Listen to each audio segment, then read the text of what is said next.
Hello বন্ধুরা, আমরা চলে এসেছি বাঁশের ঝাড়ের কাছে। এই যে আমার বাবা বাঁশ ছুটছে লগা করবে বলে। আর এই যে আমার মা জ্বালন করা হয়ে গেছে, এক বোঝা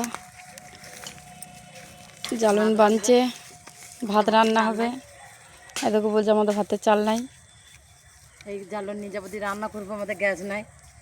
আর কত চুল কোনা আমাদের গ্যাস নাই। এই যে এইখানে কচু চাষ হয়েছে। আর এই যে এক দাদা ভাই ছাগল চড়াচ্ছে। আর এই যে লাল শূন্য ধান, এক মিনিকের ধানে উঠে গিয়েছে। আর ওই যে আমার পাপা বাঁশ কাটছে, বাঁশ ছুটছে, আমার মা মুখ পুষছে। Tata bye bye. আমার জন্য একটু দেখে নাও সবাই, টাটা বাই বাই।